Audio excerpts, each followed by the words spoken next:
Good morning mga kaibigan at mga kapadyak.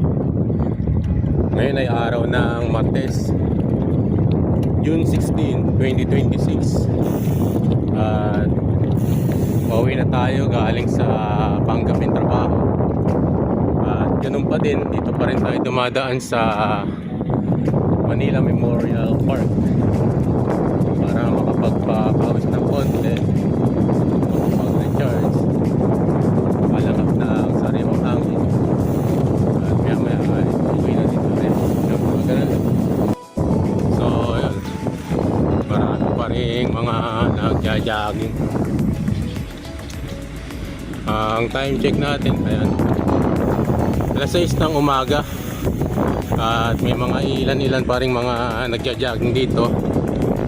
Siguro dun sa dulo baka marami, kasi mas maganda yung view dun eh. Yun. So halos araw-araw ko nang ginagawa ito, na pagkatapos ng trabaho ay dito tayo dumidiretso.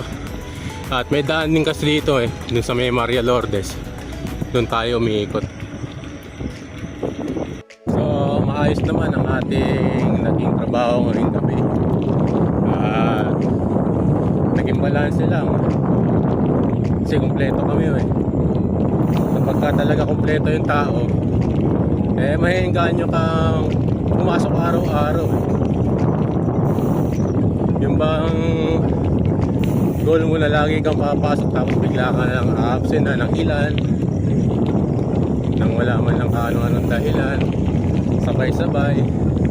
Kaya ibig na dire-diretso yung pasok mo, talagang mapapagod yung utak mo eh. Yun ang hirap pagka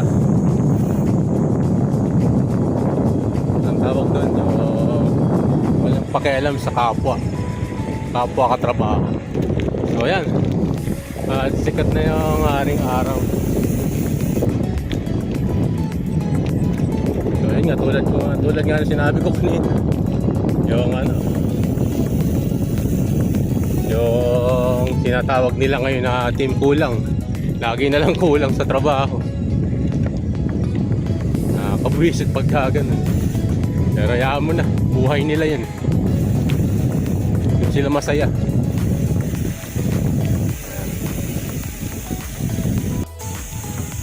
So ikot-ikot lang tayo dito mga kaibigan. So yan o, tirik-tirik ang araw. So ngayon pala ay araw ng Martes, ay magsasagawa ng Senate Blue Ribbon Committee sa pangunguna ni Senador Dante Marcoleta. Ayun. At hindi ito gaganapin sa Senado, kundi sa labas, sa may bandang Mandaluyong, sa EDSA Gem, Golden Gem, ganun, parang ganun yung narinig ko. Doon nila gaganapin sa isang private na resort. Bakit doon nila gaganapin? Pagka sila nag-set ng Blue Ribbon hearing na legitimate naman ito, ay kung ano-anong mga pinagagagawa ng kampo ni Win Gatchalian. Biruin mo, nung nakaraan lockdown yung Senado para lang hindi matuloy ang pagtestigo ng 14 pa na Marines. Yun ang mahirap sa kanila. Pinipigilan nilang malantad yung katotohanan.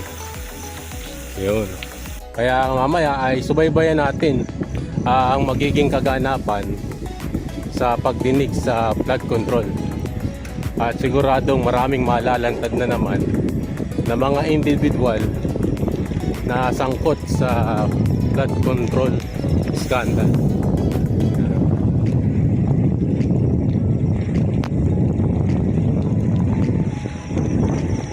Alright. Ang balita ngayon ay naglabas si Senator Joel Villanueva ng video na gusto na niyang bumalik sa trabaho sapagkat hindi naman daw ang mandato ng senador. Tapos pagka nagpatawag daw ng special session itong Pangulo ay pupunta daw siya.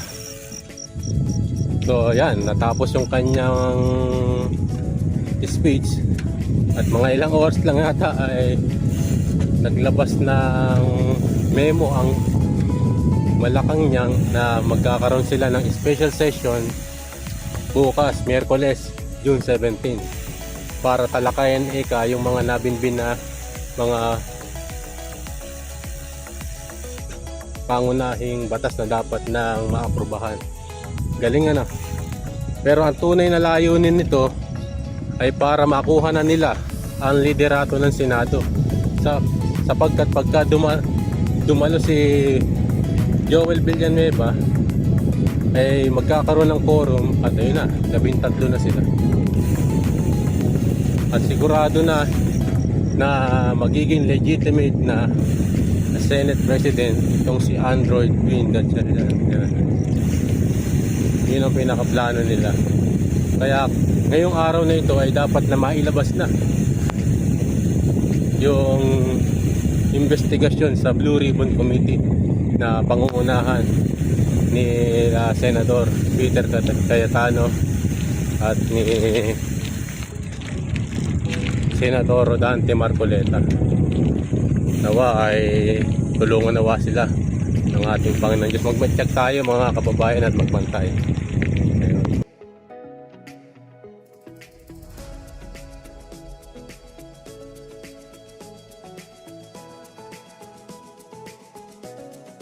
At mayroon pang isa palang may entra.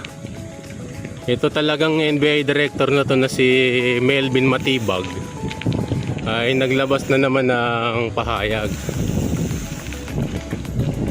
na kapag itutuloy nila ang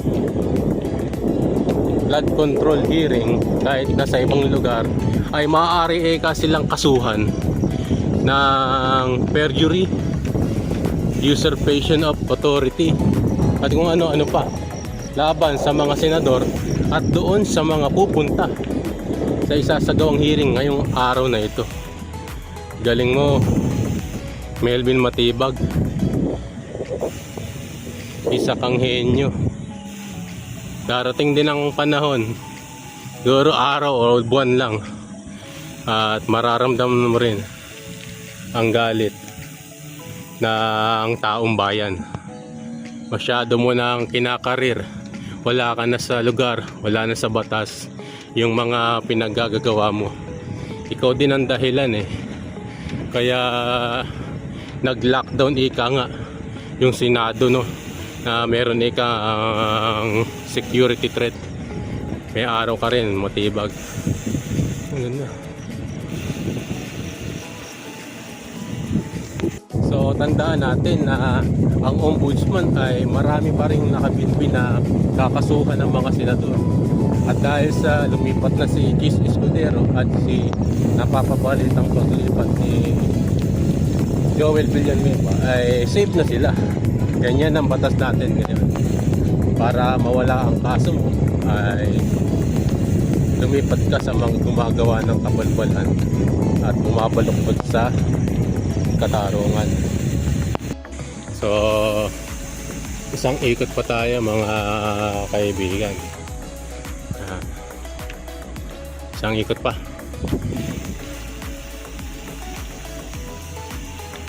Ang ganda ng mga puno na to. Ayan. Marami ng mga nagja-jogging. Ipil-ipil yata to. So meron pa tayong isang point mga kababayan, mga kaibigan na pag-uusapan. Naalala ko yung yung privilege speech ni Joel Villanueva nung kasagsagan ng flood control hearing sa Senado, na idinawit siya na isa sa mga tumanggap ng kickback. At nagkaroon siya ng privilege speech na tinatanggi niya ito. At kailanman daw ay hindi siya nagnakaw sa kaban ng bayan. At patutunayan daw niya ito sa tamang panahon. At dumaan ang mga panahon, ang dami nang nangyari, hindi daw siya aalis sa majority lock na pinangungunahan ni Senator Alan Peter Cayetano. Ang tanong ko, Sen. Joel Villanueva, bakit nag-ibahata ang hangin mo? Ang ihip ng hangin. Natatakot ka ba na makulong? Katulad ng ginawa nila kay Senator Jinggoy.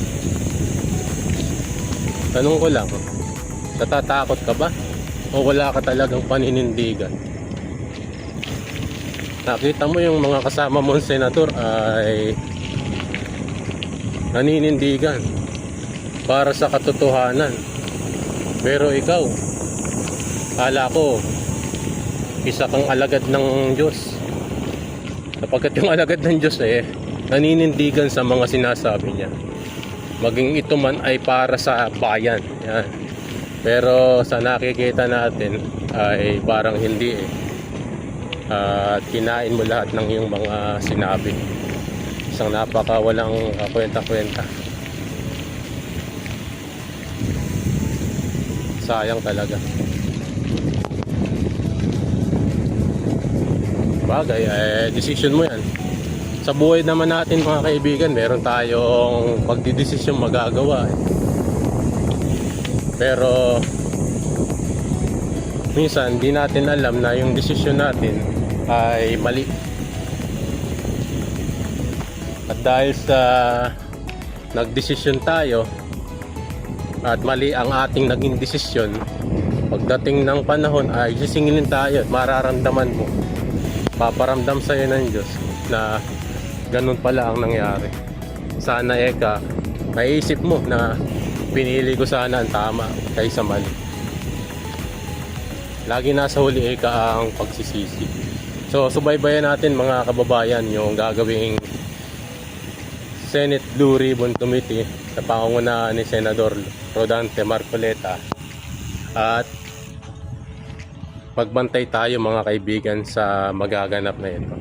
So ayan, pauwi na tayo mga kaibigan at marami na tayong mga naging topic. At pauwi na ako sa aking bahay sa Plaridel, Bulacan.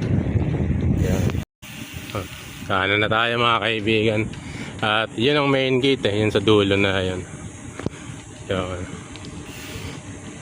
Yun ang main gate So maraming salamat sa inyong pagsama sa akin at paghatid muli sa akin dito sa lugar na to. Maraming salamat. At magandang umaga po sa inyong lahat. At God bless po. Ingat po tayo palagi.